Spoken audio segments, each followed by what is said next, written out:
Let's go on building our object, completing our matings and inserting new components.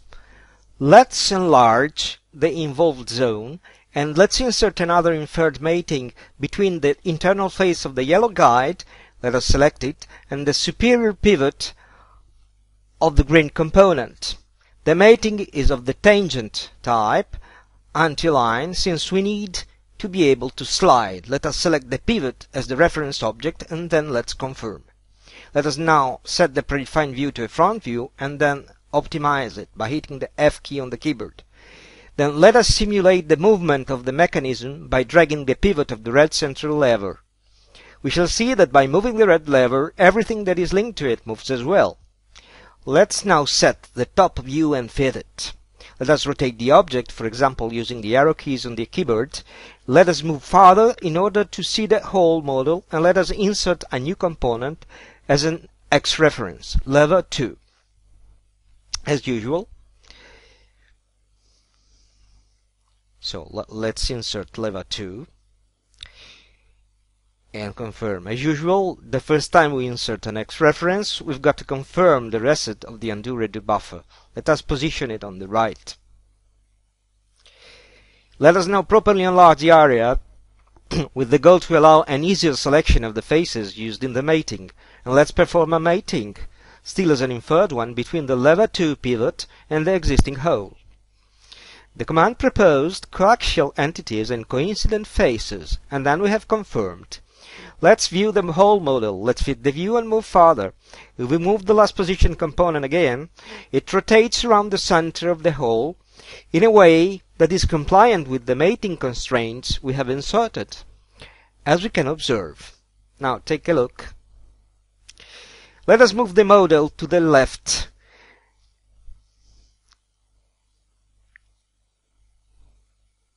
Okay, to the left. And let's now insert next component, lever 3, a lever similar to the first one, studied on purpose to be linked to the first and to the guide, which we shall place close to the last inserted component. Let's properly position for next mating by rotating the model, and once again let us zoom very closely the objects to be involved in the mating itself. Okay, we need to perform a mating between the hole and the pivot of the previous component, so let's start a solid mating between the hole and the pivot. Let us confirm and let's view the whole set.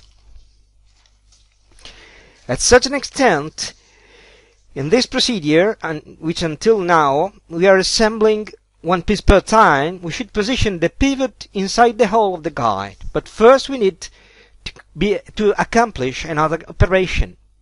In fact, if we move the external lever, the one we have just positioned, we can observe it moves as a single piece, while the lever below is kept fixed. The same behavior can be observed if we move the lever below. Also, the lever below moves while the one above keeps fixed. Take a look. Dragging a lever, the movement takes into account the constraints only for the single object.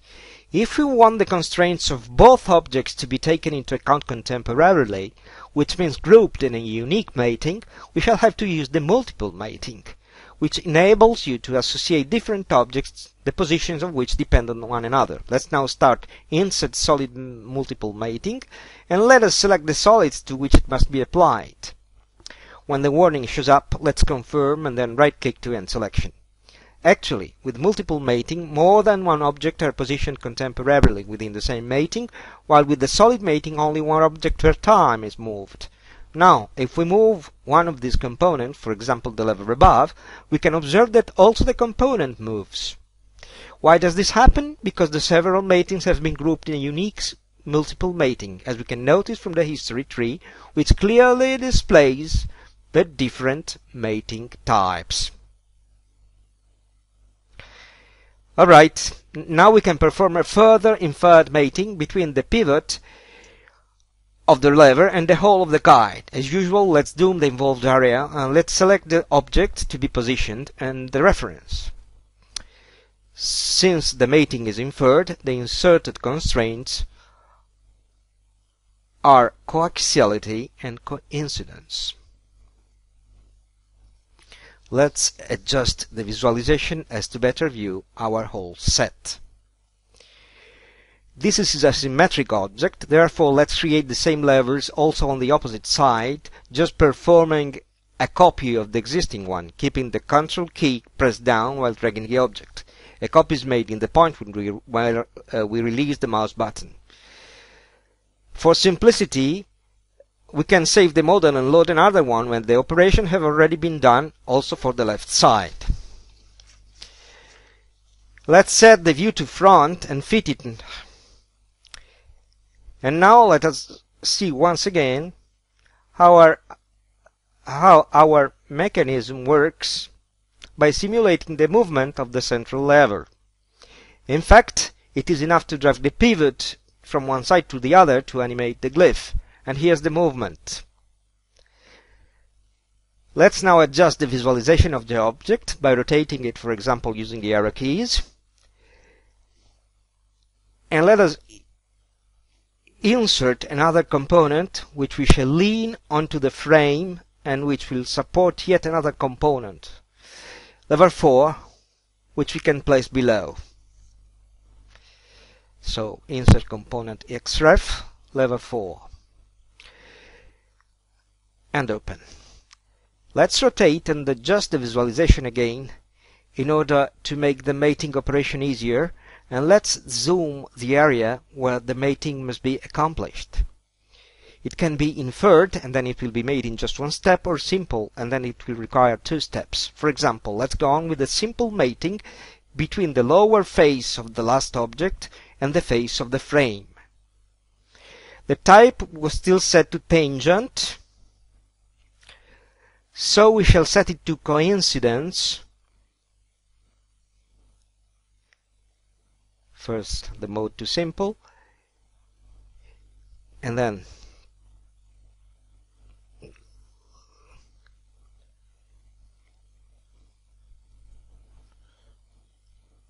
we set the type to coincidence and anti-aligned, since the object needs to be placed in rebate. Then confirm.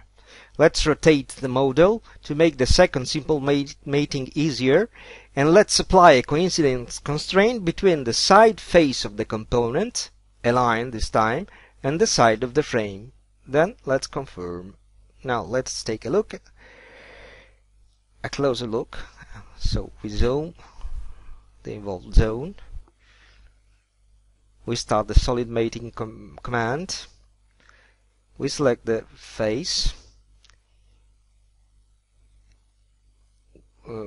We set the alignment to aligned. And then we select the reference object. Now, let's insert also the other analogous element in the upper side. It's the X reference lever 7. We shall put it onto the guide and we shall place it on the left and behind. So lever 7 and open. Let us properly let us position it. Let us properly rotate and zoom the model, and let's position still in the simple mode, that is one constraint per time, the lower face of the last component on the face of the guide in rebate, thus anti-aligned. If aligned, it is positioned by side on the same line, anti-aligned in rebate. In case of doubts, the alignment preview let us immediately understand whether we made the correct choice or the wrong one. So solid mating between the upper face of the component, coincident constraint aligned, and the side face of the guide.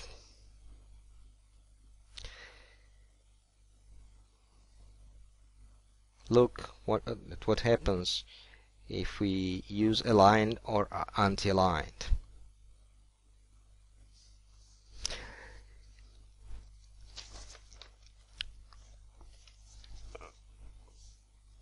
Now we want to block it so that its position be fixed on the guide. How shall we do it? Let's insert a new coincident constraint with the upper face of the guide, defining an offset.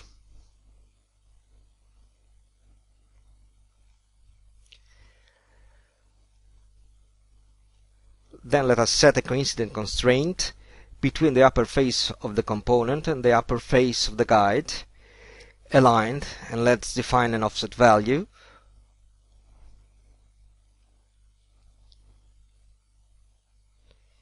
Okay, aligned.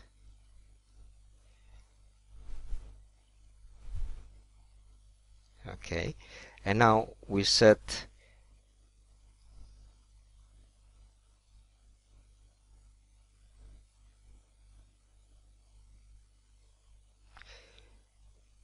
okay, we have position lever 7.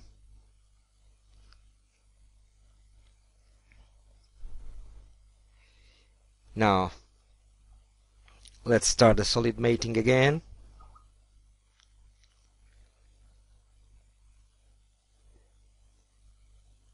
And we shall now state the offset to 20 millimeters with a minus sign, since it has the opposite direction. It's not enough. Let's try with 30. It's almost alright, but 45 will be better. Alternatively, you can set the offset using an adaptive measure. Right button, linking it to an existing measure, or activating a variable that is linking the offset to the value of a variable of the spreadsheet. Let's now insert the last two elements, kind of maracas, one with a cavity and one with a pivot. First, let's insert lever 5.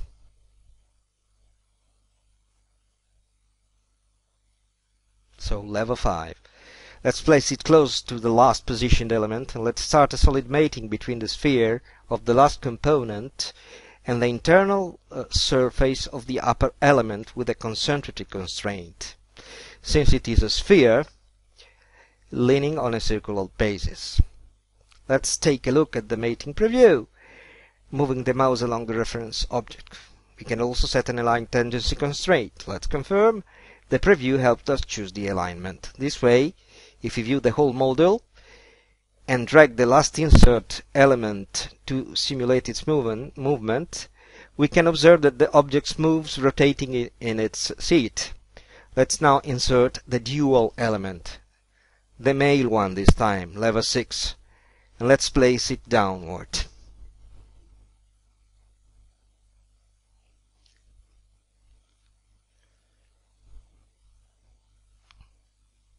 So let's stop the first mating by setting tendency anti-aligned, and now we'll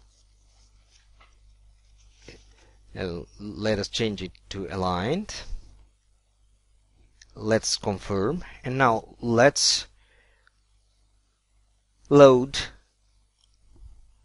the male element. And we shall place it downward.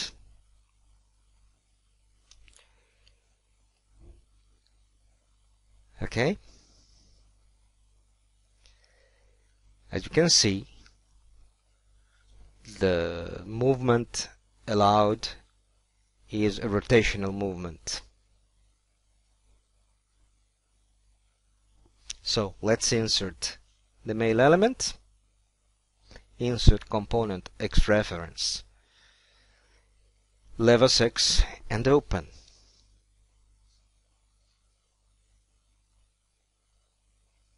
And let's place it downward. Also here, let's perform a mating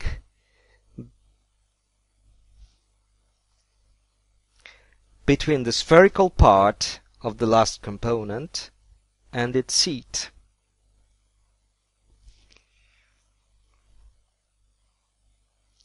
Let's zoom the objects and apply a concentricity constraint.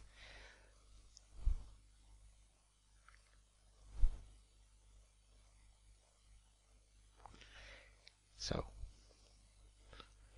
we set the type to concentricity, and then select the reference object.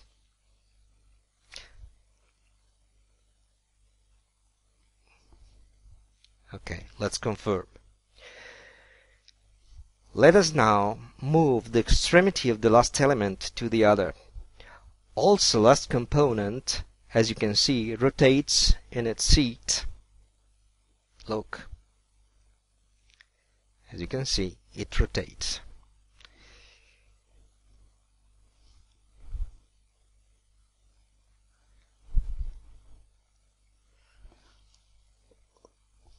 Now let's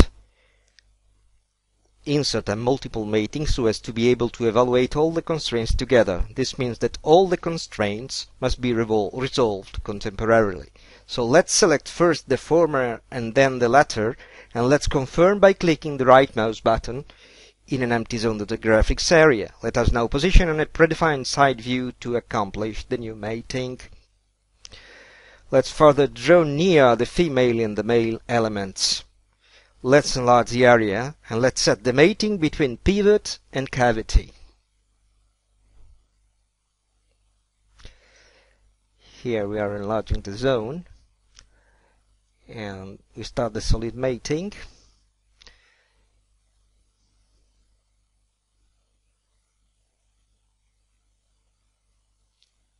We select the female element